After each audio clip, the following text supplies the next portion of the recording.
हाँ जी, एक गज़ल ਦੇ ਕੁਝ ਸ਼ੇਰ ਅਰਜ਼ ਕਰ ਰਿਹਾ।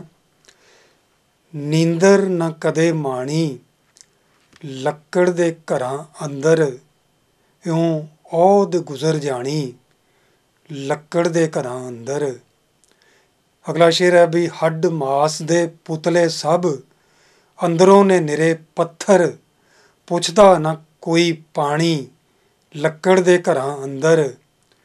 ਸੋਚਾਂ ਨੂੰ ਪਵੇ ਲਕਵਾ ਦਮ ਤੋੜ ਹਟਣ ਆਸਾਂ, ਮੁੜਦੇ ਨੇ ਜਦੋਂ ਹਾਣੀ ਲੱਕੜ ਦੇ ਘਰਾਂ ਅੰਦਰ।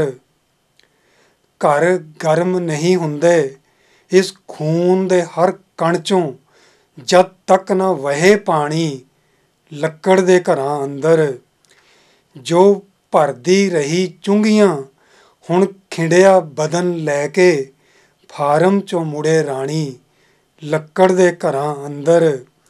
ਨਾ ਸੱਥ ਨਜ਼ਰ ਆਵੇ ਖੁੰਡਾਂ ਤੇ ਨਹੀਂ ਰੌਣਕ, ਹੁਣ ਕੈਦ ਰਹੇ ਢਾਣੀ ਲੱਕੜ ਦੇ ਘਰਾਂ ਅੰਦਰ।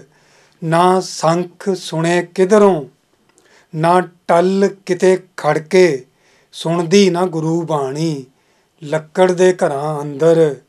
ਸਾਰੀ ਦੀ ਝਲਕ ਲੈ ਕੇ ਅੱਧੀ ਵੀ ਗਵਾ ਬੈਠੇ, ਸਾਰੀ ਦੀ ਝਲਕ ਲੈ ਕੇ ਅੱਧੀ ਵੀ ਗਵਾ ਬੈਠੇ, ਅੱਧੀ ਹੀ ਪਈ ਖਾਣੀ ਲੱਕੜ ਦੇ ਘਰਾਂ ਅੰਦਰ।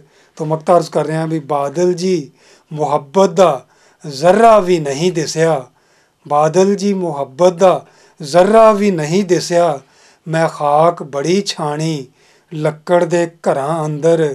ਨੀਂਦਰ ਨਾ ਕਦੇ ਮਾਣੀ ਲੱਕੜ ਦੇ ਘਰਾਂ ਅੰਦਰ, ਇਉਂ ਔਧ ਗੁਜ਼ਰ ਜਾਣੀ ਲੱਕੜ ਦੇ ਘਰਾਂ ਅੰਦਰ, ਇਉਂ ਔਧ ਗੁਜ਼ਰ ਜਾਣੀ ਲੱਕੜ ਦੇ ਘਰਾਂ ਅੰਦਰ।